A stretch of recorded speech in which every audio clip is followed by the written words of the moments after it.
Hello, welcome to That's Runnable. I hope you're doing well, my friend. Maybe you're out there right now getting some miles in. Whatever you're doing, well done for showing up for yourself. Today's episode is an exciting one. It's a little bit different, actually. As you might know, in July this year, I'll be running my first 100 miler, and it's out in Washington State.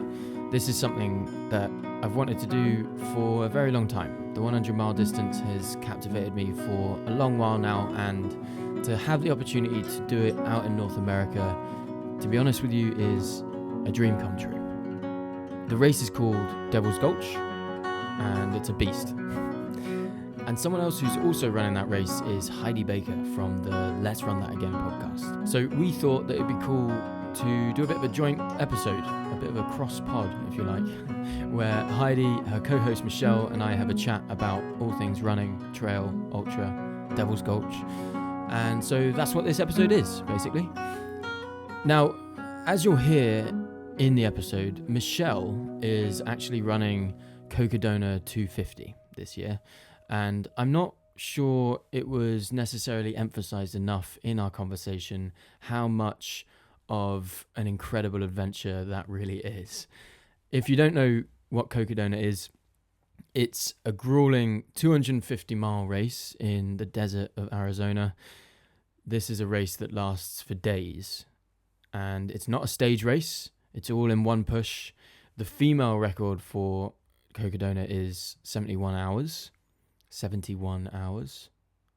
But most people are out there for 100 plus hours, and the cutoff is 125 hours. So yeah, Michelle speaks about this in the episode, but the way she speaks about it is, I don't think she doesn't speak about it as if it's as much of an incredible feat of endurance to attempt and complete as it really is, but it really is incredible what she's embarking on. We talk about it in the episode, so stay tuned for that. And in the episode, we talk about what keeps us going back for more on these ultras, our love for the outdoors. Michelle talks about her prep for Cocodona, the art of problem solving during a race. We discuss the impact of Strava and the problems and limitations it poses for runners. We talk about Devil's Gulch, of course, and how we're thinking about preparing for the 100-mile distance, and so much more. I want to also say, before we dive in, that Michelle's sound quality is not necessarily as good as mine and Heidi's, but there are so many little nuggets of wisdom from her throughout the episode, and I just hope that you get used to it. I really enjoyed talking to these guys. I had a blast, and I hope you enjoy our conversation too. So here it is, Heidi, Michelle, and I talking all things ultra. Before we dive into my conversation with Michelle and Heidi, I wanted to just take a moment to talk about the sponsors of this episode, Innovate. Now, I recently went to the Canary Islands, and I was there for a couple of weeks to get a bit of trail running in, but also just take a break. And I've always found that when I'm going on holiday or going away, I obviously don't want to pack like a bunch of shoes, so I need to take a decision on one pair of shoes to take. And for this trip, I decided to take the Trail Talons from Innovate. The reason I decided to take the Trail Talons is they're quite a small pair of shoes. They're fairly minimal in their design, so I basically could shove them in my bag, still pack light, and the shoes just do everything. So if you're looking for an everything trail shoe, look no further than the Trail Talons. I'm a big fan because they can basically take on anything underfoot, whether it's soft terrain, dry terrain, pretty much everything. They demand a lot of my lower legs, and I get some good training on the hills in them. They're sort of my go-to, to be honest, especially if I'm just shoving a pair of shoes in the bag. So check them out at innovate.com. You can get 15% off when you use the code RUNNABLE at checkout. That's innovate.com, and use the code RUNNABLE at checkout for 15% off. Okay, let's get into it. So this is kind of fun and different today. We've got a crossover going on, podcast crossover. That's Runnable and Let's Run That Again. So we've got Michelle, Heidi, and Tommy here today. And yeah, we're going to talk about a bunch of stuff, ultra running and Devil's Gulch. And yeah, I think I think, Tommy, our podcasts are pretty similar in the sense that like it's all just about bringing people to the sport, making it approachable, and like kind of just giving that like positive energy that it's not about the finish times or the podiums and all that stuff, that it's, you know, about kind of going back to what we love. Yeah, exactly. Trying to figure out exactly what That's Runnable stands for as it goes, but I think Yeah. the general consensus is do it your own way. Find what's runnable for you. Yeah. is the sort of mantra. Yeah, absolutely. I know it's kind of a growing process. Like we started off as kind of a DNF focused podcast All because right. I felt like it wasn't being talked about enough, you know, and it's like we hear the stories of all the great races and everything on podcasts, but we never really hear the stories of like the races that go terribly or the ones that we fail, and like we feel like we have to, you know, shove it under the rug and not talk about it when we do fail. But we've kind of grown in the sense that we approach different stories, right, Michelle? Like not always just DNFs, but like if somebody has a time goal that's their you know, goal for the race and they fail at that miserably but still finish the race, like those stories as well, and kind of what keeps us coming back to the sport. So what does keep you coming back then? Great question. For me, as somebody who's personally experienced several DNFs, it's I mean, some of it's being stubborn. Like there's part of my mind that tells me I can't do it after I've failed, and so it's like the other part of my brain that's like, no, it's let's prove that part wrong, that we can do it. And the community of it for me, and just yeah, the ability to show myself that what I even think isn't possible is possible, if that makes Yeah. any sense. Yeah, I would say, excuse me, in short answer, curiosity. Yeah, I guess yeah. that's what I And was getting at and didn't say. I I was like, think absolutely just curiosity and sort of wondering, you know, like just that sense that there's always more depth, more richness, more of energy, more of everything that is apparent right here in front of us. So that kind of sense of, I wonder what else I could do. I wonder, you know, like I think it's totally curiosity. It's so interesting you say that. I was talking to my girlfriend Lou this weekend about this kind of exact topic because Lou's a runner. She, you know, loves to stay fit, loves the outdoors, the mountains, but she doesn't necessarily have the same interest as us. You know, Yeah. she's not quite as masochistic, and she's sort of, you know, we've got a different mentality, and I guess it got me reviewing why I do it as well, because I live here in London in the city. I'm pounding the pavements all the time, and I don't love that. You know, I Yeah. don't yeah, love on a Sunday the prospect of a 3-hour run. I actually don't enjoy that. And for me, the process of it, you know, I'm someone who's all for leaning into that discomfort and the Yeah. discipline and the value in not wanting to do it and doing it anyway, and all of that having great value. But it does also make zero sense, because at the same time you do still have to have some sort of desire to do this stuff that you supposedly don't want to do on a daily Right. basis. There still has to be some deep desire that comes from somewhere. And for me, I think it's a similar answer to you, Michelle. It's just this fascination and curiosity with these certain distances or these certain races. You know, for me, it started quite a while ago, this fascination with the 100-mile distance. Like Hmm. the idea that there are people, regular people, doing completely irregular things, like running 100 miles over the mountains. That is crazy. Maybe I could. Maybe mm-hmm. I could do that. Could Absolutely. I? You know, this curiosity of like, what would it take? You know, what could I learn from that process? And so Yep. I think for me, it is just, it captivates me. And I'm sort of enslaved by this captivation of the 100-mile distance. And because of that, I don't think I could say no to the discipline required and everything that comes in the training process up to the race, and then it becomes this whole, long endeavor that you go through, and then you do it, you fail, then you have to go back because you've got this curiosity, you've learned so much, you can't just like leave it. And I You think want for to a problem lot of solve. people, yeah, man, I think for a lot of people, they're just not necessarily that curious about it, and that's fine. But for some, like us, it's it's that's the stuff that gets us wide-eyed and fascinated, right? Yeah. Totally agree.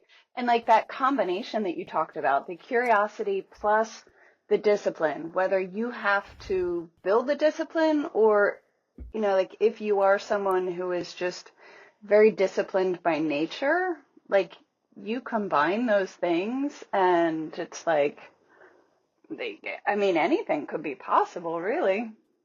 It's kind of fun to explore. Yeah, even when the weather sucks and you don't feel like going out on some particular run, it's like if you see it as part of the big picture, part of the process and the context, yeah, you do it anyway.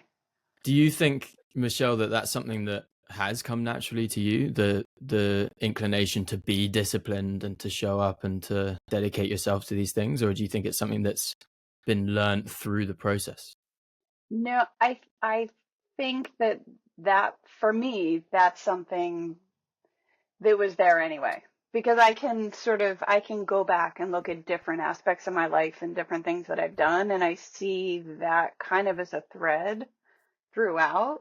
Um, and whether it's nature or nurture, like that came from somewhere, it developed along the way. It worked for me in academia, it worked for me in my professional career, and now that sort of lends itself really well to this bizarre endurance sport habit that I have.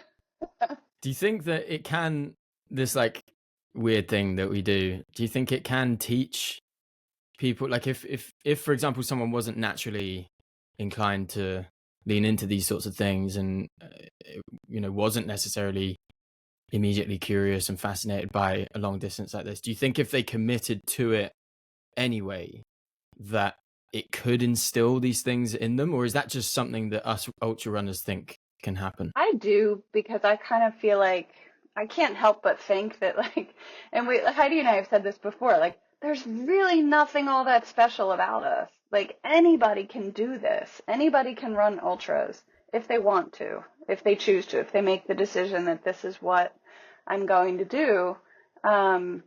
So I think to some extent that can be learned and it can be built as a skill. But you have to So really want that end you goal. gotta really want it because it's Because freaking hard. otherwise it's not, the work's not going to happen. Like, because like people say to me like, oh man, I don't know how you can do that. Like I could never run 100 miles or what. I'm like, well, you actually could, but you have to have some type of love, whether it's for that, like that race and that experience and the finish line, that curiosity, or if it's for the process and the work, or if it's a combination of all of it. You have to have a little bit of like love for for Yeah. something and a desire for something. Yeah, I think I agree. I think you have to find in yourself before you sign up to an ultra and go through the process of it, or it may be along the way you figure this out, but I do think you have to figure out what your deeper, real, true reasons for doing it are. Because you go through so much, you do have to sacrifice. Any sort of runner who's dedicating themselves to any big challenge for them, it's all relative, but whatever they're dedicating themselves to, there is sacrifice, there is discipline required. You have to overcome your own emotions and thoughts and all that's required. You have to deal with injury and come back from injury, whatever it is. There's things to overcome. All of that has to be smaller in comparison to the reasons you do it. So we have to find deeper reason. We have to have those deep reasons. Otherwise it kind of all falls apart, right? Yeah, it's interesting. I was running with a friend this weekend, someone who I really just met, and we were talking about how we got started in running, and um, we were talking about kind of the notion, and I think like I've talked a little bit about this before, how a lot of people talk about like a runner will say, "Oh, what are you training for? What are you working towards?" And for me, like I've never really thought about my running as like what am I training for? Because a race is not the goal. Like that's not the goal for me. I race because I can, because I'm going to be trained anyway. Now, certain events, like you do get into specificity. Like I have a race coming up that I'm really getting specific with my training and aspects of it.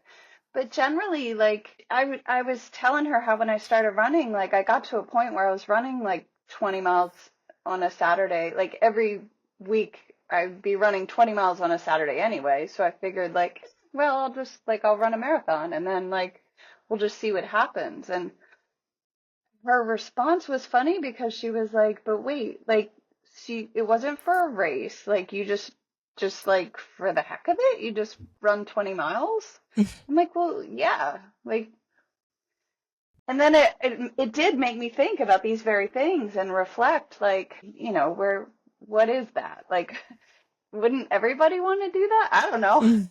I guess not.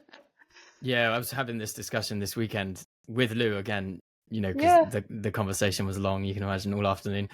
And, we both had the same desire to just be fit enough to, at a moment's notice, do something like spend hours in the mountains, Yeah. or, just enjoy those environments because we are just maintaining good fitness Right. forever, like it's always, it's part of our life, that Right. we do that. And I think we're both the same. Like I do need, to some capacity, at least to be doing the volume required for these sorts of races. I do need the races, but I do also enjoy the races for themselves. The events themselves I Yeah. find enjoyable. There's there's the training and then there's the races. They're very separate. We can talk forever about each. But I do also just want to be fit enough to kind of just do them. And as much as I kind of like to think that I plan my training according to the races I'm doing to some capacity, and I sort of have this idea of an A race and B races and kind of trying to phase my approach and all this sort of stuff. In reality, I'm kind of just trying to maintain good volume, do these races as I go, and in some way I don't really care too much about optimizing perfectly for the race itself, unless of course it's like this huge challenge and I need to. But I'd love to just have a situation where I just sort of do the races as they come and then just keep hammering, keep tapping away. And I'm similar to you, to be fair, like, Michelle. I definitely I fell in love with running way before I did any sort of event. Like I think I ran for 5 or 6 years before I ever did a running event of any kind. And because I just it didn't feel like I was part of that crowd. I didn't fancy doing any of that.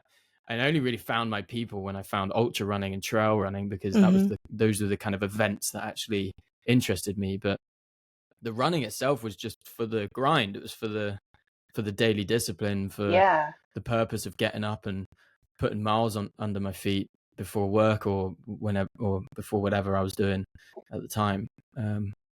For sure. I saw I'd love. a post Sorry, go on. recently that said, like having the fitness to say yes, like having the fitness to Mm. say Yeah. yes to whatever you want to do. Someone's like, you want to go on this trip and climb this mountain. It's not like you have to train for it. You're just ready to go. And Yeah. yeah, that's kind of the ultimate goal, isn't it? Because when I think about ultra running, I do not think I'll be ultra running forever. Like there's going to come a point where it'll probably fizzle out for me a little bit, I think, but there's other things that interest me, like through hiking and stuff like that, and to be able to maintain that fitness to just keep going on those like adventures, even when the desire to log on to ultra sign up and sign up for races fizzles out for a bit. And maybe I'll come back to it someday, but I see myself in, 10 to 20 years doing different things that are aligned kind of with the same like spirit of like ultra running, but keeping like maintaining that fitness so that I can always jump back in or do something else like a through hike. And yeah. Yeah, I completely agree with that mentality.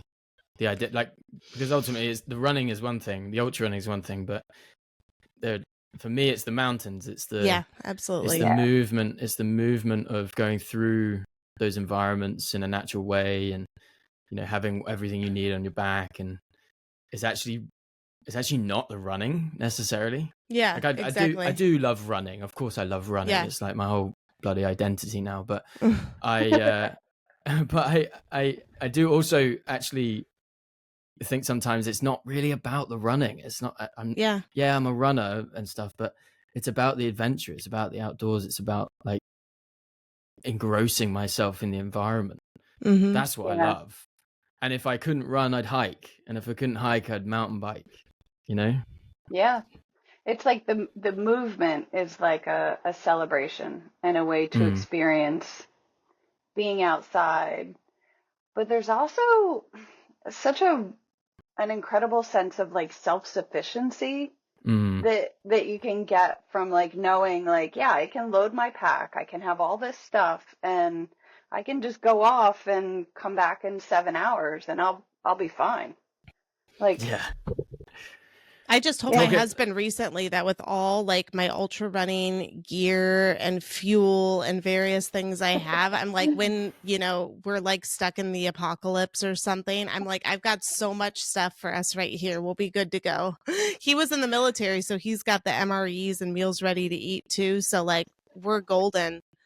But it is that kind of like that self-sufficiency feeling. 100%. Like, yeah. Yeah. Talking of survival, Michelle, what's this race that you're prepping for? It's Cocodona 250. Cocodona, mad. Yeah. How many years has that been going now? Just like number 4? This is 5. I think 2021 was the first year. Yeah. Yeah. Well, it's 5 because I think this is 5 years. Yeah, I think so. So you alluded to it there a little bit earlier, some of the detail that you're going into to prep for the race. Yeah. Talk us through a bit of that. How are you thinking about it, and when is it as well? How long have you actually got? So the race starts on Monday, May 5th. So I think it's 8 weeks-ish, maybe. So in addition to just the weekly volume, like the main things that the specificity that I'm getting into now is more elevation, climbing and descending. So a lot more time making sure that I'm getting not just vert, but like getting downhill too. And running with a heavy pack, which is exhausting. That's kind of the hardest thing right now. Talk about self-sufficiency, like the required gear. And for Cocodona, it's unique because the first day is a really, really, really tough day. And you need to be able to carry, the race says a minimum of 4 liters capacity of liquid. It's probably not enough. It's not enough. You really need 5 or 6. Because you need to physically be able to carry 5 or 6 liters of liquid, plus all the required gear, your food, your poles, all the stuff. It's a while to that first aid station, isn't it? There is an aid station at like mile 7. Oh, but then there are just a couple of water drops, and then there's not another one until like 30 something. Yeah. So day 1 is like 37 miles and 11,000 feet of climbing. 11,000 feet of gain. Yeah, it's crazy to think that like every time you fill up on water alone, you're adding 5 or 6 kilograms, like 13, 14 pounds of weight every time. Yeah. I had everything in my pack this weekend on a run, and at one point I stopped to take my jacket off and I was going to shove it in my vest. And my friend that I was with was like, "Oh, you want me to hold your vest for you?" I looked at her. I was like, "Okay." And I handed it to her and she was like, "Whoa." Oh my God. Good. What vest are you using, Michelle? Oh, I'm playing with that right now. You're trying to decide? I Yeah. was just curious what. I'm testing out different configurations because it's Yeah. hard to put that much Yeah, into. that's a lot of stuff to have. Yeah, yeah. Of Plus, all the details and sort of prep. Sorry, I think I cut you off there. Of all the details and prep, is there anything now that you're just very certain about, that you've learned through the process, that you're just like, this is actually definitely, maybe it's like shoes that you're wearing or nutrition that you've dialed down? Is there anything you're definitely certain about? I think there's a lot that I feel really good about, and I feel like there are a lot of things just through the process of time and like race experience, a lot of things that I have related to ultra running, they're kind of tried and true, that I feel good about. But then it's kind of taking some of the new stuff, pulling all the pieces together to make it all work in the right configuration for this particular event. Like I've started heat training also. I've been working with a strength coach, so it's kind of like taking everything and dialing it up a notch, plus a few extra nuggets. I guess there's also some things that you actually can't know until you're doing it. Yeah, yeah, and that's where the curiosity comes in, and like being willing to problem solve and being like knowing that that is going to happen, and there are going to be things that I won't be able to predict at all that I'm going to have to figure out along the way. One of the most common questions I get as an ultra runner from people who don't run ultras or just sort of aren't familiar with it, because we're in a just to remind you, we're in a nutty echo chamber that seems normal to us, but is not normal. But one of the most common questions I get is, how do you train for something like that? And because the distance is nuts. And so for Michelle, for you, it's 250 miles. You compare it to training for a marathon, which is very clinical. You do certain distances and certain volume per week, or all that sort of stuff. Yeah. For 250 miles, you can't go on a long run. That's the You're not equivalent running of 220 miles to practice. Yeah. So how are you in real terms? How are you actually prepping week on week for something that is a week-long event, essentially? The weekly volume is actually, it's kind of similar in terms of just number of miles. It's kind of similar to like prepping for a 100-mile race, but with a lot more. Like I like to do back-to-back long runs, or I'll do like back-to-back days, like 3 days in a row of longer runs. Back-to-back 20 miles and then a 15, or like 10, 20, 15, just like back-to-back effort so that you get the experience of running on tired legs. That really helps. Yeah, that's a big part of it. I will, in April, I'm going to go out to Arizona and spend 3 solid days on the course. Oh, nice. That'll be probably like, there's an official training run for the first day of the race. So you'll do the first 37 miles, and then I'm going to spend a couple other days. So I'll be doing anywhere from like 25 to 37 miles on each of 3 days, on the course, like on the, actually where the race will be. Nice. It's going to be really good too. But, general week to week, it's a lot of volume, a lot of climbing, and it's kind of just the repeated exposure helps you make adaptations that then lend themselves to the event, basically. And I've added in a few races. Like my recent races have all kind of been specifically chosen because they lend themselves well to preparing for a bigger event. What races are those then? So one of them, really, Old Fort, like Heidi and I did a race together the first time. Old Fort was not what I expected. Yeah. Heidi and I did a race together in December that was a looped course. It was a 12-hour race in North Carolina. And it was like a 3.5-mile loop. Yeah. And, as many times as you want. But It was a trail loop that ended up being Yeah. It was really, quite a bit of vert. It was a lot of climbing. The first yeah, like mile and a half, you were just going up, like Yeah. of yeah. each loop, like, and yeah, it was pretty. It was a little bit of a surprise to both of us. It was awesome. It was a surprise to but everybody. I think unless they knew the course pretty well, everybody was like, "Wow, this is a lot." It was really fun yeah, because normally in a looped course, at least the ones I've done, it's not like it might be on a trail, but it might be kind of flat and just kind of redundant. But this was like you get the taste of like a mountain course, Wow, but nice. also it's a looped race and like timed race instead of like a distance. So it was kind of fun because you kept seeing people, but you're also like climbing and in the woods. And yeah, I ended up really loving it. yeah. It was really good. Like, and it felt really good. And I mean, it was probably 8 or 9,000 feet of climbing that And you got day. 44 miles. That was in like 44 I think it was like miles. 48. Yeah, Nice. Yeah. Nice. it was good. So that was good. That was a fun one. In January, Heidi and I also did another race together. The only 2 times we've ever met in real Yeah. life. Only time. Oh, Um, amazing. Yeah. We started a podcast before we'd ever met each other in person.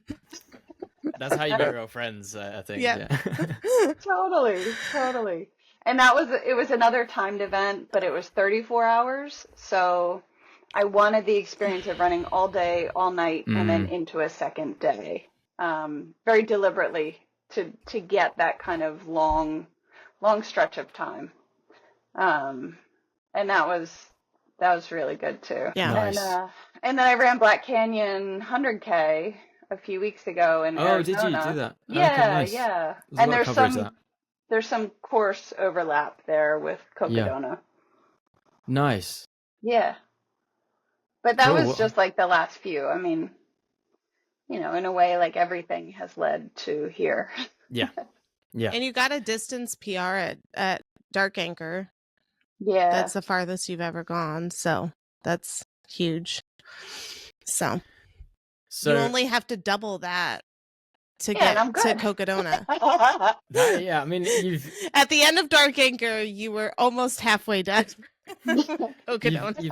you've basically done it, to be honest. Halfway there.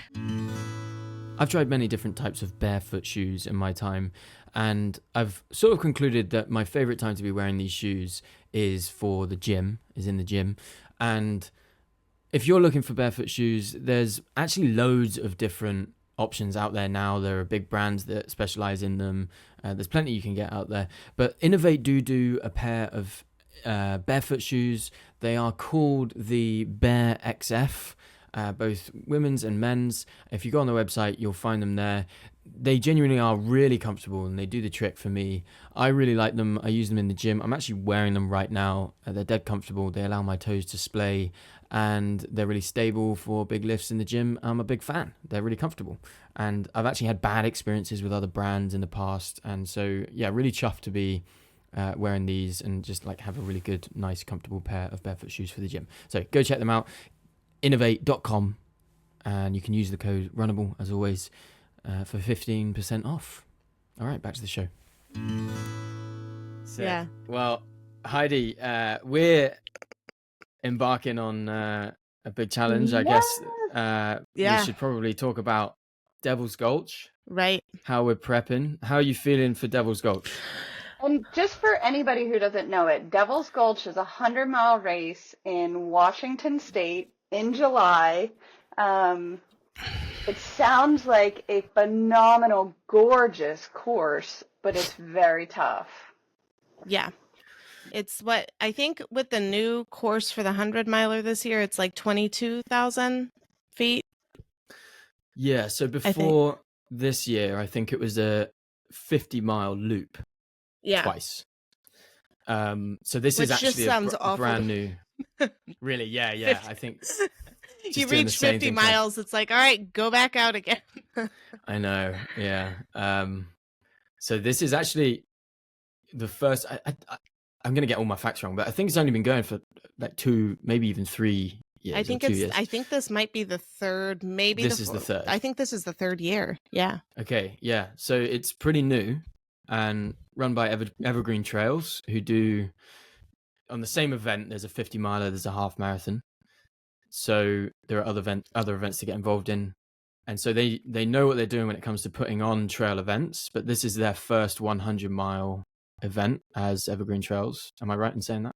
Yeah, you are. Yeah. And we actually just had Katie on last week on our podcast. Oh, nice. She's one of the race directors, and had her on to talk to her a bit. But yeah, they're phenomenal. I mean, I haven't been out to one of their races yet. I will in July, but they seem like really phenomenal race directors. And yeah, what was it about Devil's Gulch that drew you in? Because you're coming a long way to run this race. Well, I spoke at length about it before, but I have for a long time have had this fascination with North American ultra trail. From here, you know, the wonders of the internet have made me a bit obsessed with the culture from afar, and that was really it. You know, I've kind of I fell in love with, I guess, what some might call like the dirtbag kind of attitude of just going out there and throwing down and seeing what happens. And I love all of the sort of more technical stuff and trying to do your best to improve and optimize your training to the best of your ability so that you can, you know, last for longer and focus on longevity and not ruin yourself and be smart with your training. But I also love the attitude of just kind of seeing what happens and that kind of local feel, that local trail feel. And so it definitely spoke to me in that way. You know, there are all these, I think in running generally, but you know, if we're specifically talking about ultra running, it's one of the fastest growing sports in the world. And it is, you know, that's an amazing thing in my eyes. I think it's great that running is growing. I think it's great that ultra running is growing. But I also have a romantic view of a sort of small kind of village style run that a few people just ruck up to and see what happens, and it's tight knit, it's friendly, there's a community vibe to it, but it's also an insane feat of endurance, and there's something very attractive in my eyes about that. So that was kind of the main attraction. You know, for quite a while I was doing UTMB races in Europe, and I picked up some stones and, you know, It's got like the into opposite. and I got into UTMB, and it was, you know, that was a dream race because I'd been following documentation of people doing UTMB and it's sort of, you know, praised. And then I got injured and didn't start. And then it became even more popular, UTMB, even more difficult to get into, and my interest in it just dropped rapidly. And I think maybe as a byproduct of doing races here out in Europe, I will maybe, you know, put my name in the hat every time I can use my stones to get in. But I've sort of flipped completely the other way. You know, the pendulum swung completely to the opposite end of the scale, where I just want to, you know, see what I'm capable of on a small, locally run feel kind of race. You know, not the sort of massive Western States or UTMB equivalent, but something that is underestimated in its grandeur, but, you know, something that's really demanding. So I think, you know, it's the smallness of the race that really attracts me to it. But then in truth, you know, Josh from Borderlands introduced me to Porter and introduced me to the race. Josh had made a little doco about it. If you haven't watched that, go and check that out. It's a nice little documentary that sort of communicates that exact feel in a great way. And yeah, we just hit it off. Porter's a great guy. I haven't actually met or spoke to Katie, but it sounded like a great plan, and we wanted to figure out how we could get me out there, basically. And so you know, I was looking for an excuse to do a 100 miler, and it's my first 100 miler. So awesome. North America has a stupid number of 100 milers. A lot. There's so many. Yeah. So many, and it's the sort of more, because you measure in miles and we measure in kilometers. I think, you know, our round number is 100 and so is yours, but ours is shorter than yours. I think you just land on the 100-mile distance, whereas I think, you know, there's a fair number of 100Ks, but actually if you go across Europe, you know, it's trail running, and as I see it anyway, it's sort of trail running and that expands to the ultra distance in a sort of unique way. So there'll be events on, and it'll be like a festival of trail events. So you'll have a half marathon, a marathon, and then you'll have like one or two longer distance races. But it doesn't mean that they'll necessarily do a 100-mile race. It quite often will go to 82 or like 72, and then there's a 100, or there's an 80, and then there's a 120, you know, and it's rare. It's actually rarer to find a 100-mile mountain race. Yeah. Anyway, I digress, but yeah.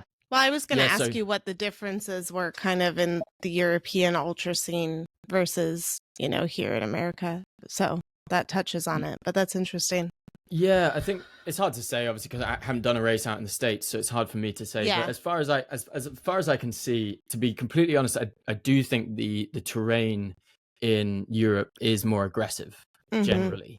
So you have races that have the same elevation gain, the same vert in 100 kilometers or 120 kilometers as you would have in 100 miles.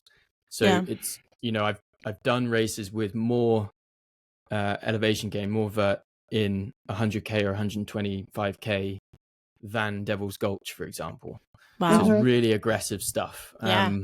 That's what I've heard. Yeah. Yeah. So there's that difference. And then obviously the culture is very different. I think what I do love about European ultra races is, you know, you go out to the Spanish Pyrenees or the French Alps or something, and you've got people from all over. So, and quite often they might represent where they're from with a flag on their badge or something.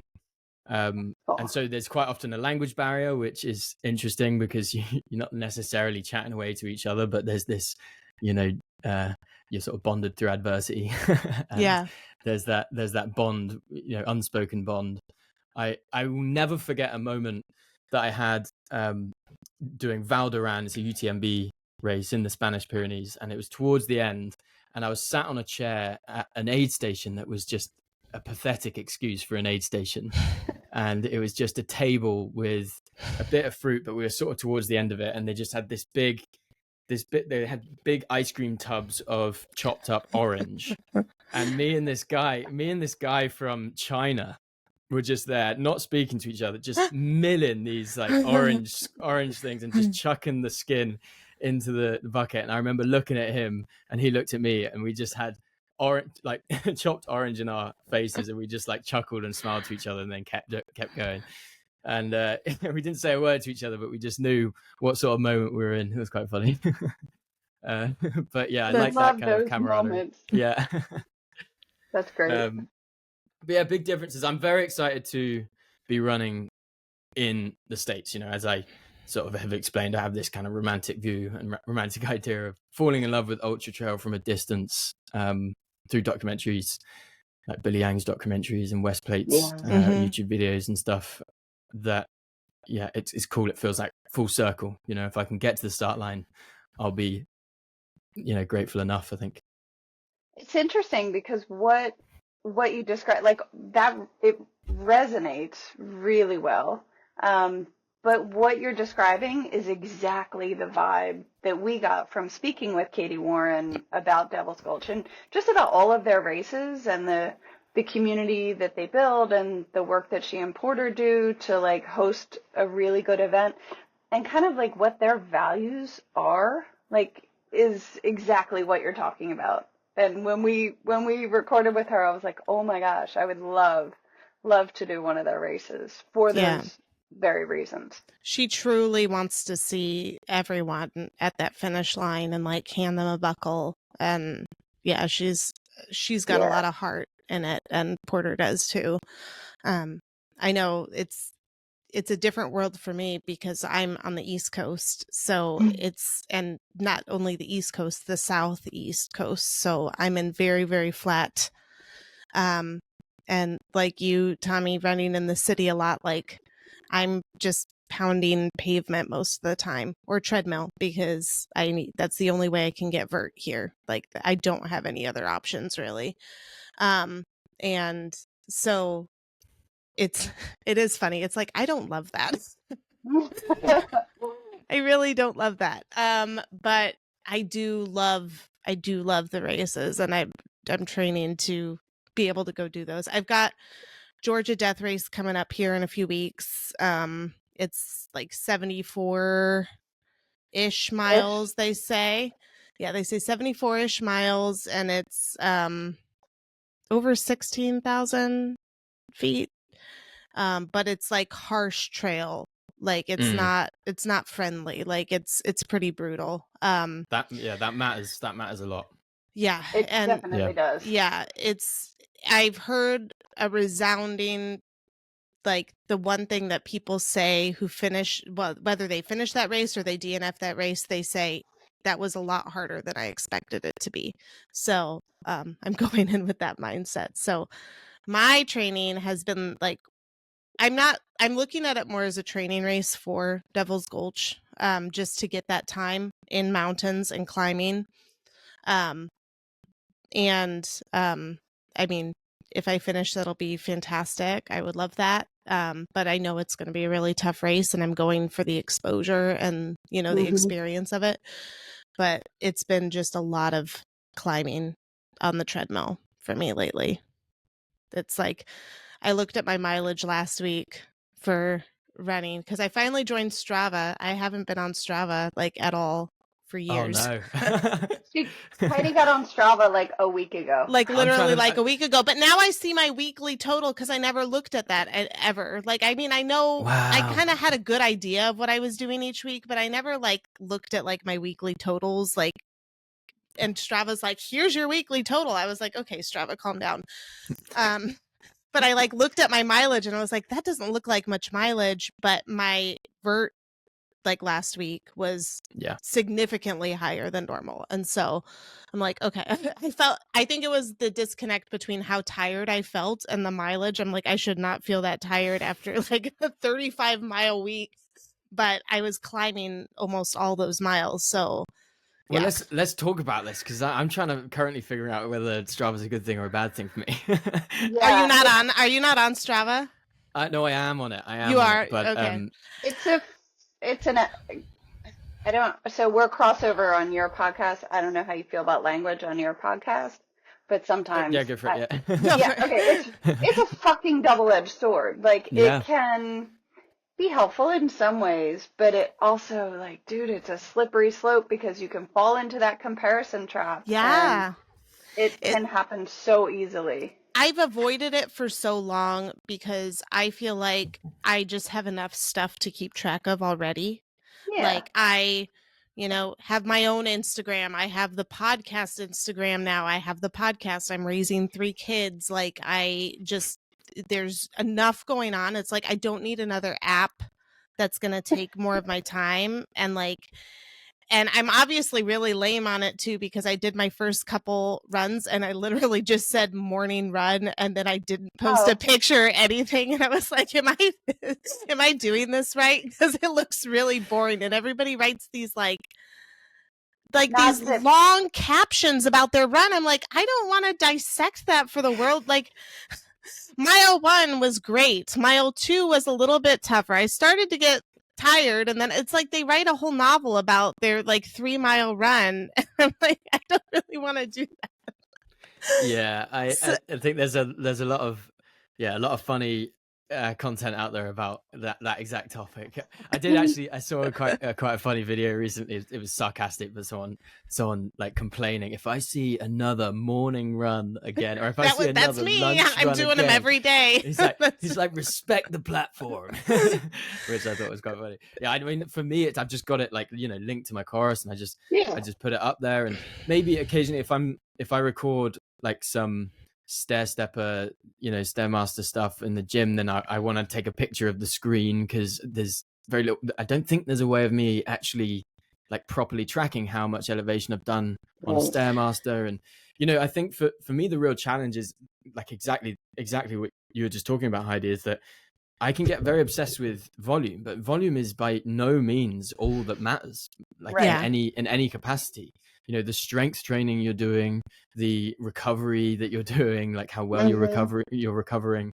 The volume, of course, is a part of it. The speed that you're going, like the nutrition, the elevation. There's so much to it that is more interesting and actually matters a lot more than just volume alone. And this sort of over glorification of just the volume that you're doing for each Right. different discipline, whether it's like trail running, Well, running, Strava hiking, gives whatever. it to you in a little chart too. It's like, Yeah. here's how many miles per week you've been running. And I'm like, okay, like I rarely have rarely paid attention to my mileage per week. It's more been like time per week.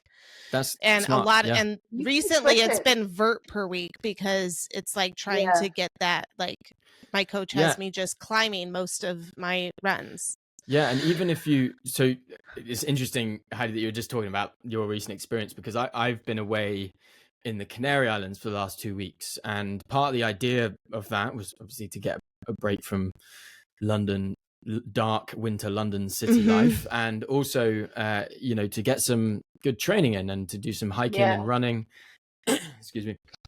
And I finished up the last 2 weeks, and I look at my volume, and I'm, I don't think I did do enough training necessarily, but I look at the volume, and it's so much worse. And then I forget that I had shingles 3 weeks ago, and I'm recovering from that. And then I look at the elevation game. I'm like, no, that is important. And then I remember that I went over on my ankle, and there's that to consider, and there's plenty of different things to consider, all these variables.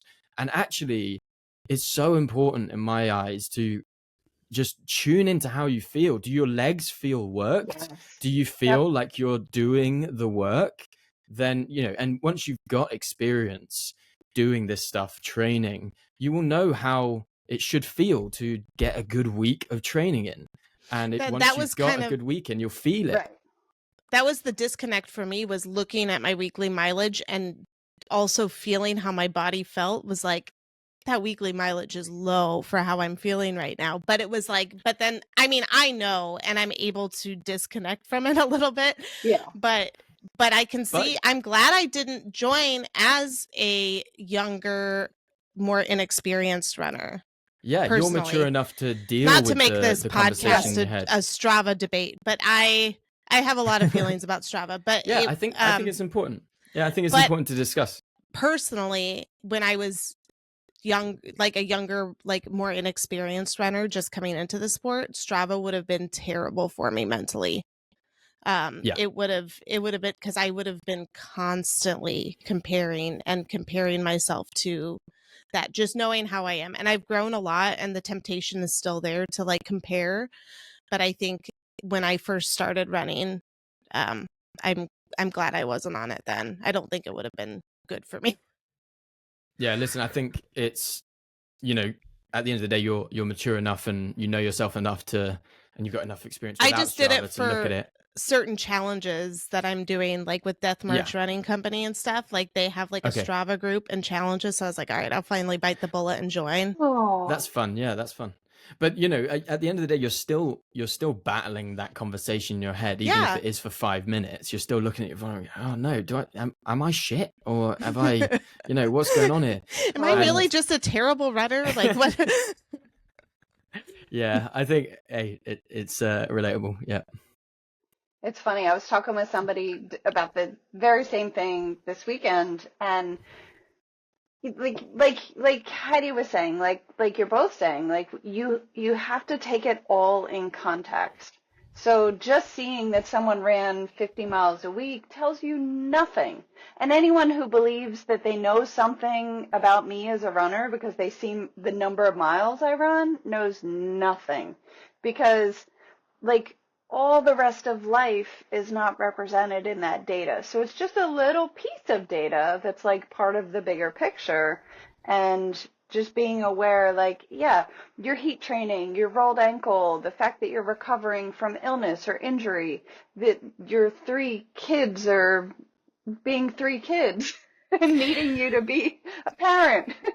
I think That the need to justify it though goes so deep in everybody, because I see it all the time where people post their like weekly totals on like Sunday or something, and they always put something like, oh, like this week I was doing this, so I didn't get as much. It's like, we don't have to do that. If we all just stop doing that, we don't have like no, we don't have to justify it. Yeah. The last time I did that, I posted when I had 0 volume. Just I was like, another big great week of training. But I agree. I think some people do get really caught up in that. And like I really don't post anything on Instagram anymore about the mileage of my day-to-day. I don't put it there. Because which I never did either. I never post, like, sometimes I'll be like, did a 60-minute run this morning or something like that. But I took away like posting like my paces or like a picture of my watch after the run. I stopped doing that a while ago. Because what does it matter? What does it matter to you, person that's looking at my Instagram stories? Like, it doesn't affect you in any way. Yeah. So, yeah. But we can get back to Devil's Gulch. Sorry for my Strava tangent. It's a good one to have though, because I think like this is a conversation that needs to be had more often. You can use something like that to track data, and I do find value in seeing like data and checking, over time, just tracking stuff for myself. There are other apps for that. Like all of our GPS devices have similar types of things. Yeah. But knowing to take it with a grain of salt and to put it in context and to sort of not go overboard. But yeah, morning run can just be a fucking morning run and piss off if you don't like it or you have, like whatever. There's me, Heidi, with her morning run. No pictures, no description, just morning run. I mean, Heidi, a lot of the time, same. And I'm like, well, sorry, I don't. It was funny though, Strava automatically labeled one of my runs because I got up really early one morning because my husband had a commitment, and I was up and I started running at like 3:30 in the morning because I had to, and it said night run. Oh, no way. I've had that too. You gotta be proud of that. It's like, good job running at 3:30 in the morning. It's night run. Yeah. Take that, morning runners. I'm doing night runs. Yeah. So, Devil's Gulch. What are you like most? Because I feel pretty underprepared for Devil's Gulch, if I'm being completely honest. I've got races that I'm doing, and I'm sort of going to be ramping up in all aspects that we've just discussed.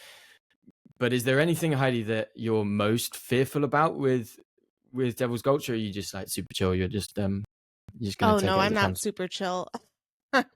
I'm the opposite of chill. I am just kind of like, I'm nervous for the distances between aid stations can mess with me. I experienced a race that had similar distances between aid stations in the fall, and I struggled a lot, but I think doing that race will help me navigate like my fueling and choices and stuff for Devil's Gulch a little bit better, because I've had that experience now and know what was going wrong when I had longer between aid stations.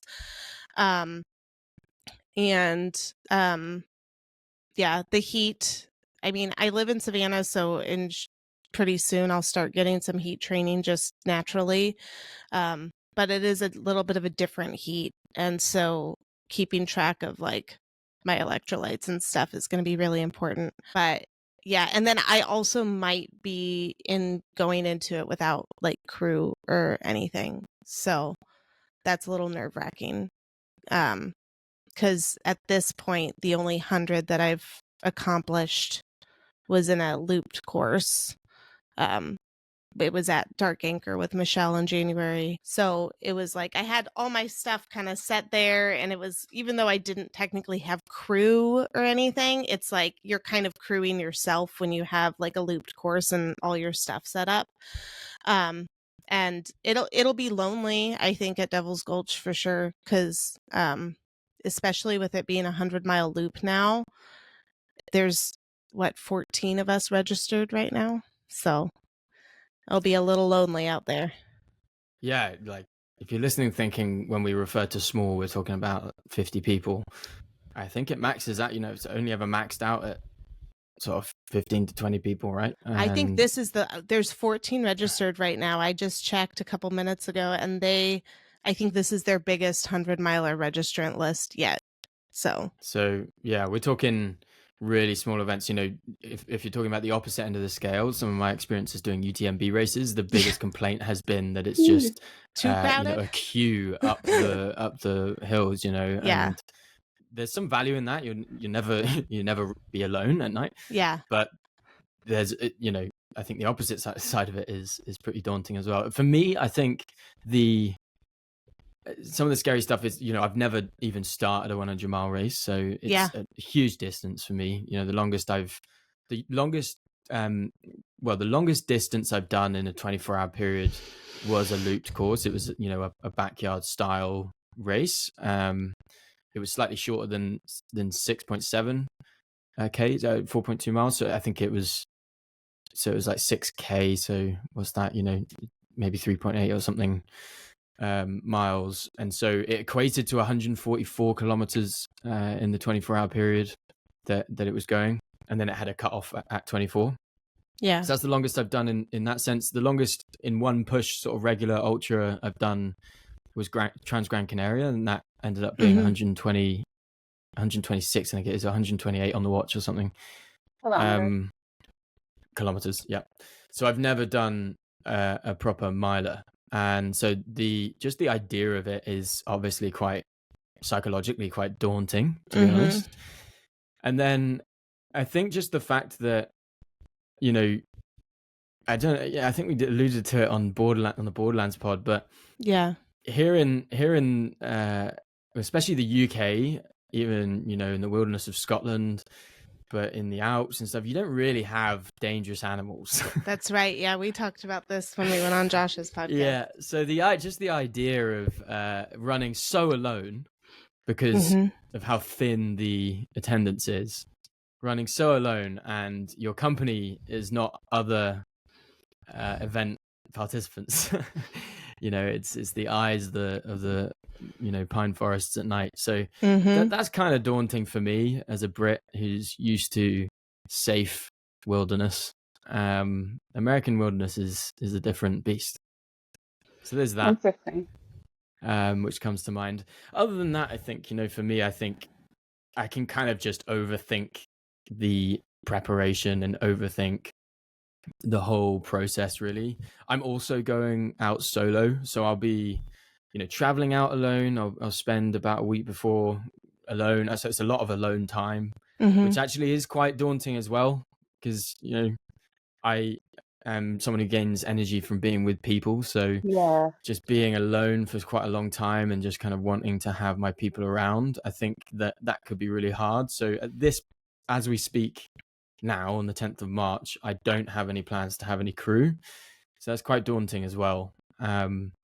But ultimately, I think I want to kind of override all of those thoughts with just the idea that it is like a real, genuine, complete privilege to go out to the US and do a 100-mile race just purely because I've lent into a passion and been able to make my passion a profession.